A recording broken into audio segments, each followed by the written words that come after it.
Welcome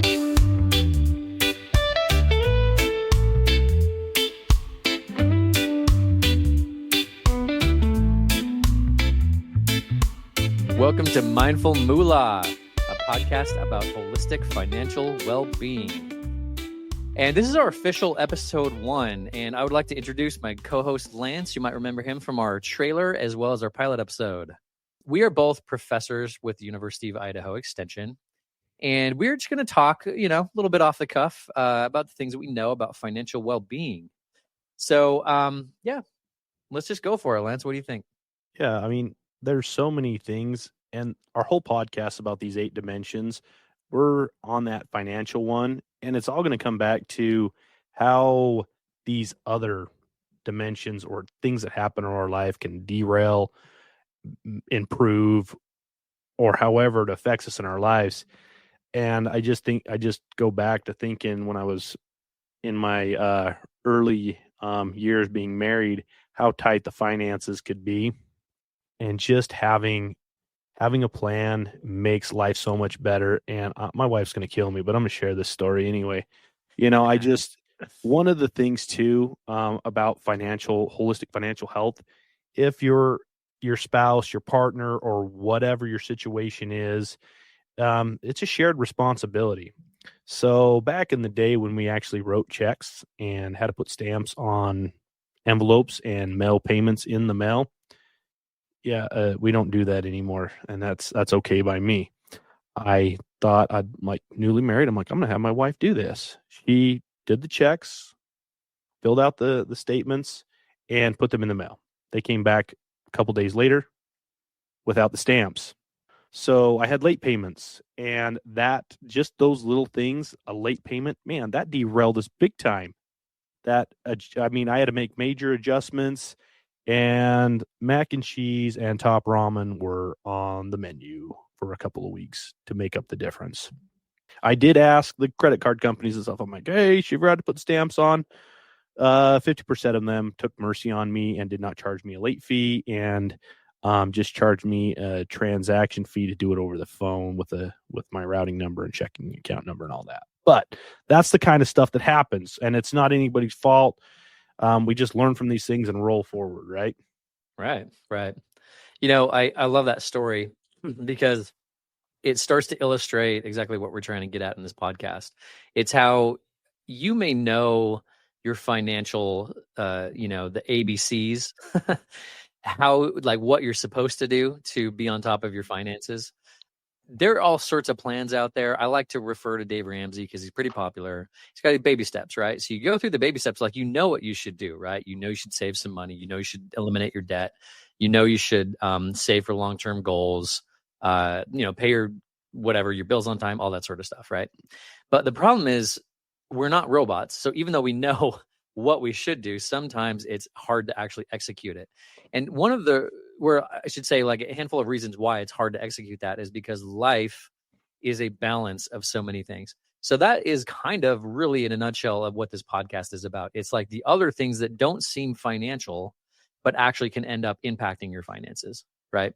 So in your case, Lance, you're talking about, okay, well, why didn't the stamps happen? It could have been a number of reasons. Maybe you're in a time crunch. Maybe you just were, maybe your new place was a little bit cluttered and you couldn't find the stamps, or maybe, a variety of reasons. Maybe kids were distracting you. And so just a new process, right? So like stress in one area of your life can actually throw off your finances and vice versa, right? So we're going to dive into that concept quite a bit as we go further into this podcast and the various episodes that we have. I wondered if we can just really quick just go over the 8 dimensions. We did it in our pilot episode, but I think it'd be helpful to go over it again. Yeah. Do you want to do that, Lance, or do you want me to? Yeah, we'll just hit on these real quick. We have the financial. That's today. Right. It's today's episode. Just that financial, how all these other dimensions come back to that. And like I said, you're going to hear about all these dimensions, or at least the majority of them each podcast. But so we have financial, emotional, environmental, intellectual, physical, occupational, spiritual, and social. So those are the Absolutely. 8 dimensions. And we'll talk about a few of these in depth a little bit, how they apply to our financial well-being. And one of them Absolutely. is just that environmental. It was a new thing, clutter, a new process, and that emotional thing is like, I can only imagine my wife is thinking, this is new to me, rethinking that process, a little panic involved, making sure that they get mailed out on time so the bills get paid, and that emotional pressure that Mhm. that seems to be a big one for people. And that, golly, man, emotional pressure, stress, let's just call it what it is. Stress Right. sucks. Exactly. And I love how you're talking about the emotional side, because that is something that that we're going to cover in depth in its own episode.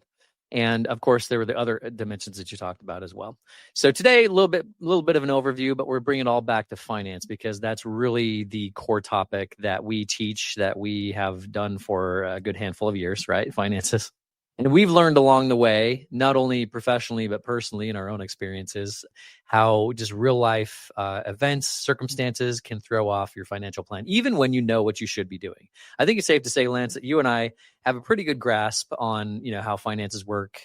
And I mean, we've been teaching it for years. We know the theories, we know the nuts and bolts of how it's supposed to work. And then even us, we go about our lives and it's like, oh, wait, what just happened? I didn't even follow what I'm teaching because a life circumstance just like kind of threw us off a little bit, right? Whether it's stress, pressure, emotions, just like yeah, any one of those dimensions that we've mentioned. Yeah, I think, we talk about all of these theories and methods and rules of thumb, and they just don't always work in every circumstance. I mean, there's always something that can derail you and just make things a financial mess if you're not mitigating and taking steps along the way to be prepared. And, I mean, it's the basics. You got a budget, you got emergency savings. You be a saver instead of a spender. All those little basic things, those habits that the sooner we learn them and the sooner we implement them, the better off financially we are to withstand those unexpected disasters that happen, whether it's a physical disaster related to your health, an emotional disaster related to losing a job, or I mean, there's just tons of stuff that just happens in our lives. Life can be messy sometimes. Right. You mentioned a key word started with H, the H word, habits, right?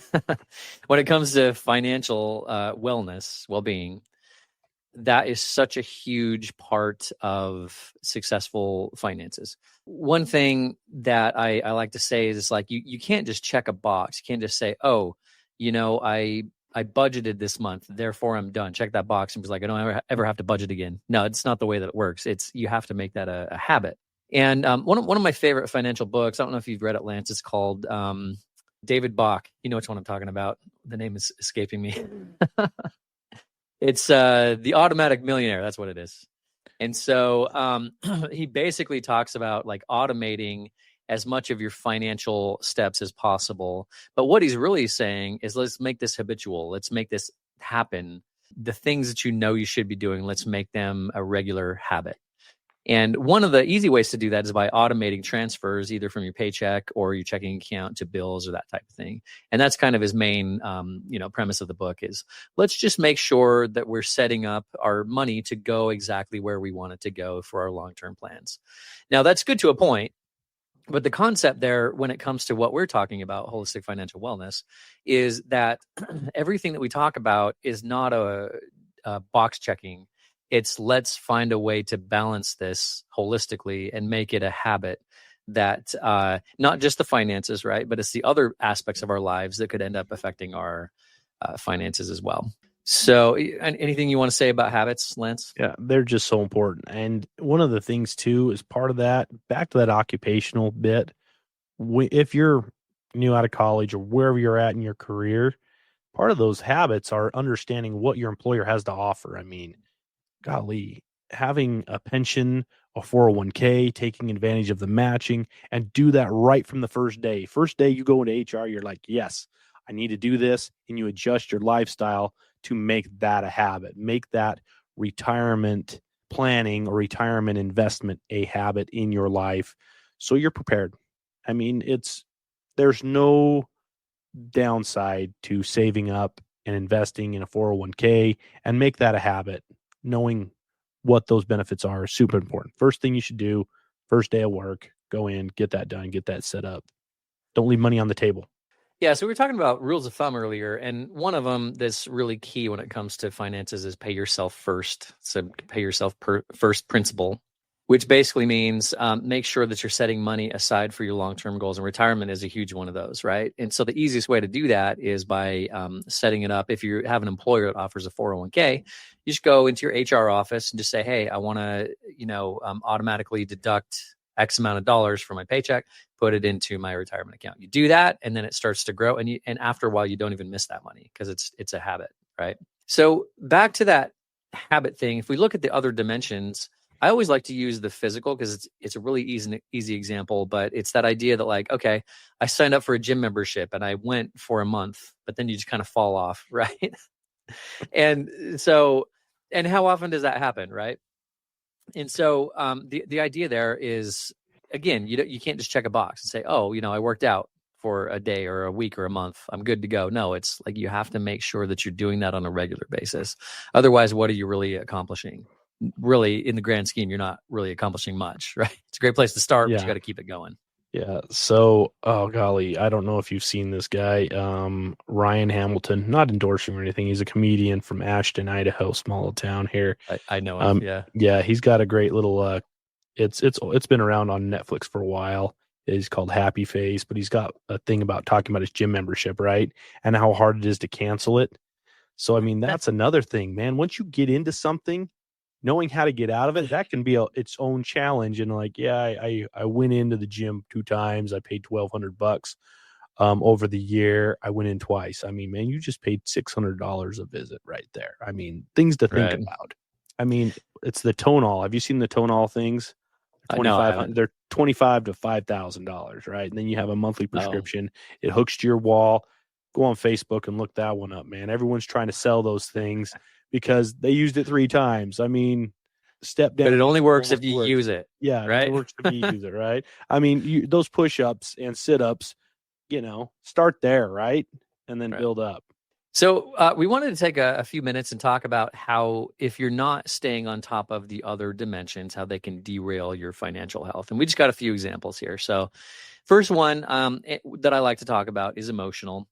And, kind of stereotypical thing that can happen here is people might end up shopping to cope with stress. And this can happen to anybody, right? You're just feeling stressed. I know I've done this, right? It's like I'm feeling stressed, it's like tough day at work, tough day with kids, whatever. And it's like I'm driving past the the milkshake shop, and I'm just like, I deserve that milkshake, because I'm stressed. And here's the thing: it's not the end of the world if I give in to that, that little craving or whatever. But there definitely is where you make that negative action a habit, right? The pre-dinner Whopper, baby. Right. And those things can really start to add up. Maybe a better example is the latte factor. This is also something that's in the book, The Automatic Millionaire by David Bach. You can tell I love that book. Anyway, it's that idea that like you make it a habit to stop at the coffee shop for a latte. And honestly, they used to cost like $3 or $4. Now they're just like $6, $7, $8. They're like so expensive. So if you're doing that every day, how much does that add up to? Right. Like that is I think it's $240 or something. $240. Yeah, it's $6, 30 days. I mean, and then adds up. What else could you do with $240? Like the opportunity cost of that, right? So anyway, so that is one of those things, emotional, and there are many other examples, right? But we got to make sure that we're taking a good hard look, not only at how we're spending our money, but why we're spending it that way. We can say, oh, we don't want to spend that much at the coffee shops or whatever. But then it's like, well, why are you doing it in the first place? It's an emotional response. You have to kind of dig into that and understand why it's happening in the first place. You can't just say, well, I'm just going to stop that, because what you'll end up doing is start emotional spending on something else. Right? Yes. So any other examples you want to talk about, Lance? No, that's a great one. I mean, we've talked about the good and bad habits. I mean, it's really hard to eliminate the bad ones. They kind of cling to you. I mean, holy cow, right. I spend a lot of money drinking soda pop, and I shouldn't because it's not healthy. I mean, right. So then you start to dig in. Well, why are you doing that? Well, it's because I'm tired. It's because I have this craving. Well, why are you tired? Some Right? caffeine. Well, last night I was up because I was whatever. I was stressed, or I was working with kids, or just whatever. So then you start to solve those problems, and it can really help that eliminate that need for that emotional coping mechanism, right? Yeah, and it's all about coming back to what is driving that habit, right? And trying to tackle those problems. And that could be a bunch of different things. Like I said, all those other emotions come into factor. I like to call it the questions behind the questions, because it's easy to say, oh, why am I spending $240 on at the coffee shop? Well, because I like coffee. Well, that's not the end of the story, right? It's like, well, why do you like it? Because it wakes me up, because it makes me feel good. Well, why do you need that? Well, because I'm up too late. Well, same thing as the soda pop, right? Yeah, exactly. Yeah. So you have to start to solve these, basically, we'll answer these kind of like deeper life questions if you're really going to get into the holistic financial wellness, right? So there's these others I think might be fun to hit. It's how physical can affect our financial health, social, environmental. Do you want to hit on any of those, Lance? Yeah, I think we hit it. I mean, the sugar, caffeine, whatever. I mean, sugar, you gain weight, right? It can lead to poor health. Golly, I've spent a lot of money on braces and dentist stuff because my kids don't brush their teeth because of the sugar and the diets we have. So, I mean, it's starting to change some of those habits. And one of the cool things that when my wife was raising our kids at home, being a stay-at-home mom, she called them dinosaur meals. It was all about carrots, ranch dip. And I mean, that's probably why my kids have a healthy addiction to ranch. Because you can't do anything without ranch, and don't even get me started on fry sauce. If you're from Idaho, you get it. If not, it's a staple. It's a staple. If you don't know what fry sauce is, go Google fry sauce. Utah, fry sauce, man. It's the greatest thing for French fries. And we know potatoes. I mean, we're in Idaho. We looked at fries and we said, how can we make this less healthy? And we add mayo and ketchup to it. So well, let's deep fry these things, because I mean everything's better fried. And then let's do some ketchup and mayonnaise, mix it together. That's what fry sauce basically is. Yeah, if you're in our Arctic Circle in Idaho or Utah, ask for the fry sauce. Anyway, but yeah, it just leads to, my wife tried to change that up, and where she called them dinosaur meals, lettuce, broccoli, carrots, which was a healthy alternative to some of the other things that they could have been eating at lunchtime, and just trying to help instill those good habits. And, my kids are now, I think they're 17 now, and they're good eaters. They eat healthy, and I'm just glad they're doing that. And it's just a habit that we've instilled with them, and it's something that we've just learned along the way. Healthy habits eliminate bad habits. Right. So really, we called this podcast Mindful Moolah, but we could have called it Healthy Habits, because it's basically the same concept, right? Yeah. Yeah, I love what you're saying. Like, I thought when you were talking about the dinosaur diet, I thought you were going to throw in some dino nuggets in there. Dino nuggets. Like, oh my gosh, like those are so not good for you. Yeah, we ate a lot of those growing up. Hey, it's all right. Fish sticks, made out of dinosaur meat, right? Yeah, dinosaur meat, sure. If chickens are dinosaurs, yeah. But hey, dino nuggets are dope when you're a kid. So is fish sticks. So the physical, that's a really great concept that we're talking about right here. So it's what you eat, the nutrition definitely matters. And, in the extreme, if you're really eating unhealthy, if you're really not moving, taking care of yourself, exercising, then the result of that could be much higher medical bills and all sorts of other complications that can come back and affect your finances again, right? You have poor physical health, that's definitely going to end up affecting your finances. And so again, it's that concept that's all interrelated, right? I always like to talk about, when we talk about the social elements, like the keeping up with the Joneses, because that's a pretty easy one to wrap our minds around. And that physical, what we eat, I mean, keeping up with the Joneses. I mean, those social environments we're in, those groups that we hang out with. I mean, golly, if you're hanging out with your buddies that go to the gym, you're gonna be more like them. Make sure the people we socialize with are healthy for us, as far as habits of financial habits. The other stuff too. Yeah, and there's research out there about the people that you hang out with, you actually end up adopting their habits in a lot of cases, including financial habits. So the people that you choose to live near, hang out with, spend time with, that type of thing, do end up in a sort of subconscious, indirect way, end up affecting your financial habits. And again, that keeping up with the Joneses thing, right? That's a huge thing. I forget who said it. There's this quote. It's like, comparison is the thief of joy, right? Oh So you're yeah. just sitting there with the people you hang out with. You're like, start comparing yourself. It's like, well, I don't have this. I don't have that. Well, maybe, you don't have enough money for that. Yeah. So it's really important to pay attention to who you're hanging out with and what their financial habits are as well. I mean, going back in the good old days here, the Berenstein Bears, the gimmies, I need, gimme. Right. Because so-and-so has that. I want that too. Yeah. So no, there's no need to get caught up in all of that needs versus wants. It all comes back to numbers. The latest data or research pulled on retirement planning, it's crazy. It's like 45% of the United States has little or nothing for retirement. I mean, that's pretty staggering statistics right there. And it's because we put what we want above what we need, or we forego what we need to get something we don't need. That whole needs versus wants is a crazy thing to think about. And a lot of it comes down to who do you associate with? Are you hanging out with somebody that's probably bad for your financial well-being, because they're out there spending money on things that just aren't necessary?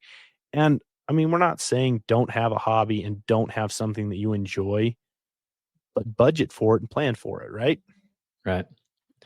So we just spent some time talking about how not balancing or paying attention in some of these other dimensions can affect your finances. But let's switch gears a tiny bit, Lance, and talk about how these other dimensions can boost our financial health. So if we do get things right in some of these other dimensions, how that can actually end up helping our finances and make them basically accomplish more of what we want to accomplish or reflect our values more precisely, more accurately. I mean, intellectual, we've talked about just having those good intellectual habits, talked a lot about that. And they're basic things. We always go back to the budget. We always talk about tools that you can use to pay off debt. And there's a lot of options out there. I mean, we can go into a whole hour on how all that works, but you got to find out what works best for you. But learning how to make automation work for you by setting up an investment, the 401ks we talked about with our employers, setting up a monthly budget so you know where your money's going, so you're not leaving something out on the table or paying for a subscription you don't need anymore. I mean, that's a big one. I mean, I think, what are the statistics on that? Each household has 10 subscriptions they're paying for, and they don't even know about all of them.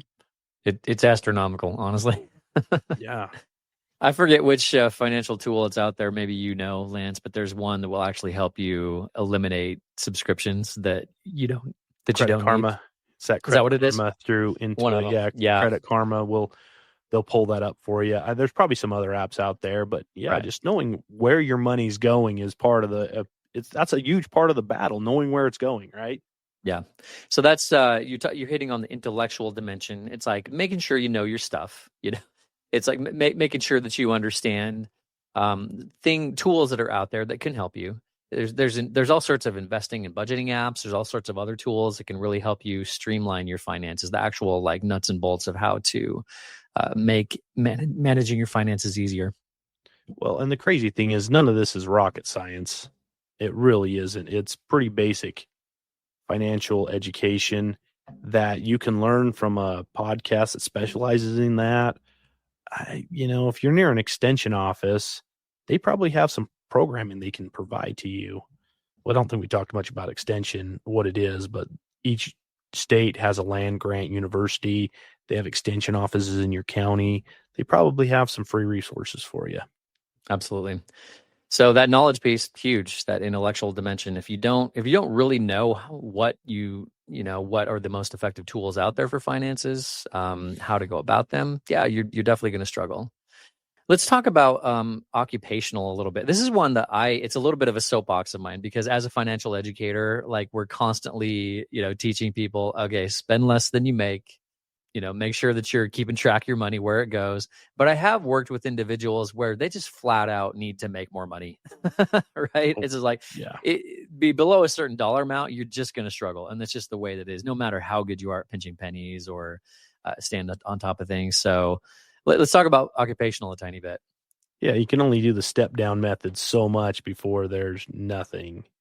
Right. And that's not living. That's hard. And those are sad circumstances. And there's different programs out there to help people like that, but sometimes they don't qualify. Right. Yeah, I mean it's not cheap to live. It's really not, especially in certain parts of the United States, certain parts of Idaho. You just need to work, and it comes back how that intellectual piece can help us in our occupational. We're not stuck in the jobs we're in. I was working for one job for 14 years. I went out, I got my master's degree, transitioned here to the university. I've been here for 8 years, and I always had that financial background. Just took me getting over the fear to go out, get that higher education that I needed to get to this next level. So I had extra funds. I mean, because I was doing all the things right, but man, months, it was really tight. It was really tight. And I learned a lot from that period of my life. I'm in a part of my life where I'm okay. I'm okay. I'm good. I can buy that pre-dinner Whopper if I want. But once again, that's a bad habit, and I don't do that. You only see that on King of Queens with Kevin James buying the pre-dinner Whopper, man. That's the Don't only do way that he in gets his real life. vegetables. Yeah, it's on the Whopper. Yeah, he only gets his Whopper. Got to get that lettuce and tomato and that flame broil there. All right. We need an Love endorsement it. from Burger King now, I guess, right? And we do not endorse any particular business or Yeah, we company or don't. product. We don't. I good. There's just nothing wrong with a good burger, man. Right. Whatever. Right. But But comes yeah, back to that no, intellectual piece. You're not stuck right. where you're at. You can always, and this is a big one when I'm talking with youth about financial literacy or occupational. The answer is no unless you ask or try. No matter Right. where you're at in life, if you're a good, valuable employee, they're going to reward you. But if you don't ask, the answer is no. And that's part of that negotiation. But don't be afraid to ask Right. because there might be Yeah. better opportunity for you. So we'll dive a little bit deeper into this in the episode that we cover on occupational well-being. But I think it's really important to understand what it is that you enjoy doing and what pays the bills. Sometimes those things don't align, right? But as much as possible, you want to find ways to align those different, circles, I guess, like in a Venn diagram. You want to find the overlap in there, find a job that you really enjoy, because then it won't feel like work, but it'll also pay the bills, right? So Yeah. we'll spend some more time on that in a future episode. But I'll just let you keep going because you're heading right into the next one that's really good as far as satisfaction, that whole spiritual true north. I mean, that really right. valuable if you're down It's that road. understanding your values, understanding what makes you happy, and aligning not only occupational but also the way you're spending your money with your values, right? So that's spiritual. We'll dive deeper. Again, these are just examples. We'll dive deeper into those future episodes. All in all your financial stuff, all the budgeting, all the things we do, if you got a good support, a good social support to lean on, they can help you through the hard times and get you through. Got to have your group of people you can talk to help you make some, because sometimes, I mean, things are new. So there's certain financial things that happen that are new, and it's good to talk to somebody that's been through it, right? So even though we're couching this whole conversation around the topic of financial wellness, really what we're talking about is just holistically being well and happy. Just being successful at life in general. So, and we're not, here's the thing. We're not here saying me and Lance, we got it all figured out. Definitely not. We're works in progress. And that's just exactly the point that we kind of want to wrap up with. We're talking about like balance, but not perfection. Like understand what it is you should be striving for and try to find a balance in all of these dimensions, because they, as we've been discussing in this episode, they can either pull your financial wellness up or down. And so what you want to make sure that we're shooting for is a balance in all these dimensions. I think it's incredibly difficult to keep all dimensions high at all times. But being aware that some of these other dimensions, other aspects can affect our finances is where the whole conversation starts with financial well-being and overall holistic well-being. And it's not about perfection. It's about striving to do better in each of these. The 1% rule, do 1% better each day, climb that ladder, get to where you need to be financially. And math matters, it comes down to those dollars and cents, putting some money away here. It's hard to be, as Luke mentioned earlier, in a situation where having to replace your car tires or having a flat tire, you're one spending emergency away from financial disaster. And that's a hard place to be in. It's hard to dig out of that hole. It's easy to get into debt. It's hard to get out of it, right? Absolutely. So that is more or less our first episode. Our next episode is going to be where we take a deep dive on emotional wellness and how it is interrelated with financial wellness. We enjoy chatting and sharing our chats with you.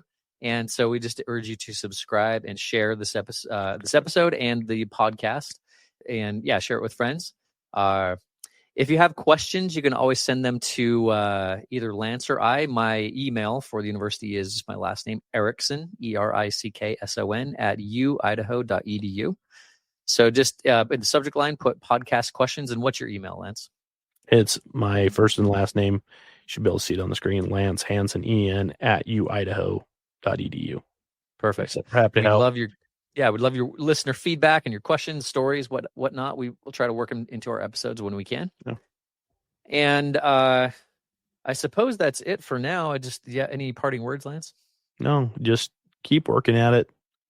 So you're going to learn more each time you jump back to one of our podcasts, re-listen. We're happy to help you out with anything we can.